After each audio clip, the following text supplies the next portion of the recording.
ঘোরাঘুরির আজকের পর্বে আমরা যাচ্ছি গুলিয়াখালী বিচ। আর এটি চন্দ্রনাথ পাহাড় থেকে খুবই কাছে হওয়ার কারণে আমরা কিন্তু চন্দ্রনাথ পাহাড় এবং গুলিয়াখালী বিচের ট্যুর একসঙ্গেই সম্পন্ন করি। চন্দ্রনাথ পাহাড় থেকে এর দূরত্ব মাত্র ৫ কিলোমিটার, যে কারণে আপনারা কিন্তু দুইটি ট্যুর প্ল্যান একসঙ্গেই করতে পারেন। New block 36। আমরা কিন্তু মাত্র নেমে এসেছি চন্দ্রনাথ পাহাড় থেকে, অনেক পরিশ্রান্ত ক্লান্ত, কারণ প্রায় ৩ ঘন্টার একটা জার্নি ছিল ওঠা নামা দিয়ে, আর একটু রেস্টও ছিল ভিতরে। আপনারা যেটা বিগত পর্বে দেখেছেন আপনারা দেখেও আসতে পারেন। ওটি হচ্ছে পর্ব নাম্বার 35। সেখানে কিন্তু খুব চমৎকার একটি বিষয় ছিল, যেটি আশা করি আপনারা দেখলে মুগ্ধ হবেন। আর এই মুহূর্তে যাচ্ছি গুলিয়াখালী বিচের উদ্দেশ্যে। সে আসলে দুই পাশের যে পরিবেশটা, এটা আসলে অসাধারণ, ভাষায় প্রকাশ করার নয়। আমরা যতটা এগোচ্ছিলাম ততটাই বেশি মুগ্ধ হচ্ছিলাম এর পারিপার্শ্বিক পরিবেশ দেখে। যেমন পিচ ঢালা রাস্তা, তেমন দুই পাশে গ্রামের একটি পরিবেশ, আসলে অসাধারণ একটি ব্যাপার। দেখতে দেখতে আমরা কিন্তু চলে এলাম গুলিয়াখালী বিচের প্রান্তে। বর্ষাকালে এখানেই গাড়ির অংশ শেষ হয়ে যায়, তারপরে হেঁটে পার হতে হবে বাকি অংশটুকু। তবে শীতকালের পরবর্তী মুহূর্ত হওয়ার কারণে আমরা এখানে বাইক নিয়ে যেতে পারলাম, যে জন্য একটু সুবিধা পেলেও কিছু কিছু অসুবিধার সম্মুখীন হচ্ছিলাম, কারণ প্রাকৃতিক পরিবেশ সবসময়ের জন্য বর্ষাকালেই ফুটে ওঠে।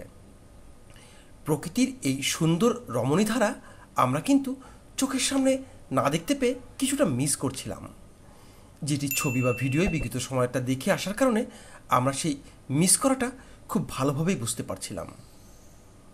তবে চলেন যাওয়া যাক গুলিয়াখালী বিচের উদ্দেশ্যে।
এই মুহূর্তে আছি গুলিয়া বিচ।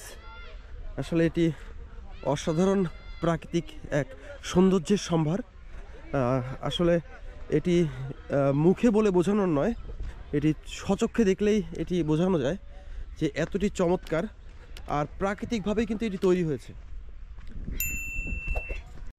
সামনে কিন্তু বিস্তীর্ণ সমুদ্র, বিস্তীর্ণ জলরাশি, অসাধারণ পরিবেশ, আর এইখানের বাতাসটা যেন মনকে দোলা দিয়ে যাচ্ছে, ভালো লাগছে। সামনের দিকে এগোনো যাক। এগুলো কেওড়া গাছ আসলে, আর নিচে রয়েছে শ্বাসমূল।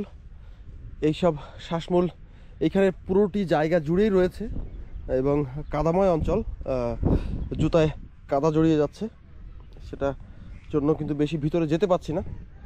তো তারপরও জায়গাটির যে সৌন্দর্য এটি দেখে মুগ্ধ, কারণ এই ধরনের সৌন্দর্য সব জায়গায় পাওয়া যায় না, যে কারণে নতুন জায়গায় আসলে নতুন সৌন্দর্যের সঙ্গে কিন্তু পরিচিত হওয়া যায়, এই জন্য বেশ ভালোই লাগে। এই যে এক ভাই আছে। ভাই কোথা থেকে আসলেন? ঢাকা থেকে। ঢাকা থেকে? হ্যাঁ। শুধু কি এটার জন্য নাকি বিভিন্ন স্থান ঘুরতে আসছেন? বিভিন্ন স্থান ঘুরতে আসছি। আচ্ছা, তো কেমন লাগছে এই জায়গা? খুব ভালো লাগতেছে, কিন্তু একটু হতাশা লাগতেছে, কারণ জন্য? পানিটা এই সমুদ্রের পানিটা পাচ্ছি না।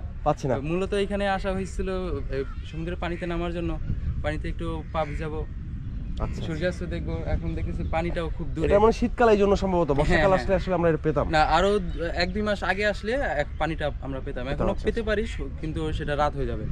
আচ্ছা, আর এখানে কিন্তু আরো বেশ সবুজ ছিল আমি যতটুকু জানতাম। হ্যাঁ, সবুজটা কিন্তু এখন আমি দেখতে পাচ্ছি না। আমি শীতকাল গেছে, শীতকালে, হ্যাঁ শীতকালে পানিটা কম আসে। আচ্ছা আচ্ছা। তো ভাইয়ের কাছ থেকে যেটা জানলাম সেটা এখানে বর্ষাকাল হলে কিন্তু আরো বেশি সৌন্দর্য বৃদ্ধি পায়, এবং এইখানের যে এই যে সবুজময় অঞ্চলগুলো, যে সবুজ, যে এইখানের একটি প্রাকৃতিক বিশেষ পরিবেশ রয়েছে, সেটি কিন্তু সঠিকভাবে ফুটে ওঠে। সেটির সৌন্দর্য আসলে ভাষা প্রকাশ করার নয়। যেটা ভাইও বললেন, আমিও অনেকটা জায়গায় দেখেছি, ছবিতে দেখেছি এর আগে, যে কারণে এখানে আসা, অনেকটা সমুদ্রের টানে ছুটে আসা, অনেকটা সি বিচের এই নতুন পরিবেশের সঙ্গে মেলার জন্য ছুটে আসা, সেই জন্যই। কোন সময় দিকে এখানে আসলে? এটা নভেম্বর শুরু, পুরো নভেম্বর মাস আমি যতদূর জানি। এই নভেম্বর মাসে আসলে এখানে পানিটা পাওয়া যায়, একদম এই ঘাট থেকে শুরু করে পানিটা জোয়ার আসলে ওই পর্যন্ত পানিটা পৌঁছায়। এবং ওই বিভিন্ন যে ছোট ছোট খাতগুলো দেখলাম, ওইগুলো মনে হয় পানিতে ভরে যায়। ওইগুলো তো পানি নিতে পড়ে যায়। আমি গতবার যখন আসছিলাম, আরো 2 বছর আগে আসছিলেন? হ্যাঁ, 2 বছর আগে আসছিলাম, তখন ওইখানে যে খাতগুলো আছে সেগুলোতে আমরা পা ভিজিয়ে বসেছিলাম। অনেক অনেক ভালো একটা সময় কেটেছে। মানে সেটা একটু মিস করছেন? হ্যাঁ হ্যাঁ হ্যাঁ, এখানে আসা হয়েছে মূলত সেই জন্যই। আমরা এর আগে 3 জন আসছিলাম, 3 জনের মধ্যে এবার 2 জন আসছে, নতুন আরো 5 জন আসছে। আচ্ছা, তারপরে কি নির্দিষ্ট কোনো প্যাকেজের ট্যুরে আসছেন নাকি নিজেরা? না, নিজেরা। যাক, তো ঘোরাফেরা করছেন, ভালো লাগছে নিশ্চয়ই? হ্যাঁ, সবকিছু ভালো লাগছে। ধন্যবাদ আপনাকে সময় দেওয়ার জন্য। জি, thank you. হ্যাঁ, তো আমরা আবার একটু সামনের দিকে যাই। সৌন্দর্য আর প্রকৃতির লীলাভূমি এই গুলিয়াখালী বীচ। তবে আমরা একটু অসময়ে আসার কারণে এর প্রকৃত সৌন্দর্য থেকে কিছুটা বঞ্চিত হই, যে জন্য মনের দিক থেকে একটু মনোকষ্টে ভুগছিলাম, এবং পানির দেখাটাও আমরা কিন্তু পাই না। তবে ঠিক সময়, সূচি এবং নিয়ম বিচার করে আসলে এই পানির দেখাটাও পাওয়া যেতে পারে, পেতে পারেন প্রকৃত সৌন্দর্যের দেখা। তবে এখানের দর্শনার্থীরা কিছু কিছু অনাকাঙ্ক্ষিত কাজের মাধ্যমে এই পরিবেশটিকে দূষিত করে তুলছে, যেগুলো দেখে আমাদের খুবই খারাপ লাগছিল। কাগজ, পলিথিন যত্রতত্র ফেলে রেখেছে, কৌটা বা বোতলের মুখ। এই কাজগুলো তারা না করে তাহলে মনে হয় এই প্রাকৃতিক পরিবেশ আরও বেশি সুন্দর হয়ে উঠবে আরও বেশি নয়নাভিরাম। ছোট ছোট শিশুরা খেলা করছিল, আর পাশাপাশি বড়রা যেন এক অন্যরকম মজায় মেতে উঠছিল। দেখতে দেখতে আমরা কিন্তু অনেক সময় পার করলাম, এবং মাঝে মধ্যেই আমরা এখানে সেখানে ঘুরে বেড়াচ্ছিলাম আর দেখছিলাম যত্রতত্র।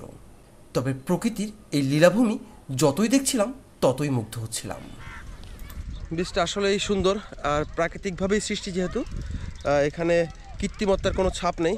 প্রত্যেকেই মজা করছে, ঘোরাফেরা করছে, এবং সমুদ্র দূরে হওয়ার কারণে এই মুহূর্তে একটু জলরাশি দূরে থাকার কারণে সবাই একটু মনের দিক থেকে কষ্ট পাচ্ছে। তবে জোয়ারের সময় কিন্তু একেবারেই কাছে চলে আসে, সমুদ্রের যে জলের অংশটা কাছে চলে আসে, তখন কিন্তু এই সমস্যাটা থাকে না, বা এই যে খারাপ লাগাটা থাকে না। অনেকে মনের কষ্ট নিয়ে ফিরে যাচ্ছে, যে এই মুহূর্তে তারা কিন্তু যে সমুদ্রের যে ছোঁয়াটা পেতো সেটা পাচ্ছে না বলে একটু কষ্ট হচ্ছে তাদের। আজকে খুব সকালেই আমরা কিন্তু ট্যুরের উদ্দেশ্যে বেরিয়েছিলাম, আর ঘুরে বেরিয়েছি চন্দ্রনাথ পাহাড়, আর সেখান থেকে এসেছি এই গুলিয়াখালী বিচে। প্রকৃতপক্ষে এই জার্নিটি ছিল খুব বেশি কষ্টসাধ্য, যে কারণে আমরা কিন্তু গুলিয়াখালী বিচে খুব বেশি সময় ব্যয় করি না, আর খুব দ্রুতই পা বাড়াই বাড়ির পথে, যে কারণে আমরা কিন্তু সূর্যাস্তের দৃশ্যটি দেখতে পাই না। আমাদের আবার কালকে নতুন ট্যুরের উদ্দেশ্যে প্রস্তুত হতে হবে, সে কারণে নিজের মনকে এবং শরীরকে একটু পরিশ্রান্তি দিতে হবে। আর কালকে যাচ্ছি ভাটিয়ারি গল ক্লাব। এখানে অসাধারণ সৌন্দর্যের প্রকৃতি পানি ও পাহাড়ের সঙ্গে মিলেমিশে ধারণ করেছে এক অন্যরকম রূপ, যেটির সৌন্দর্য সত্যি চোখ জোড়ায়, মন ভোলায়।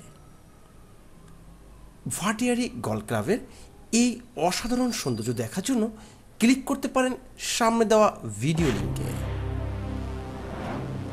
ধন্যবাদ সবাইকে এতক্ষণ ধরে আমার ব্লগটি দেখা। লাইক, কমেন্ট, শেয়ার করে আমাদের পাশেই থাকবেন।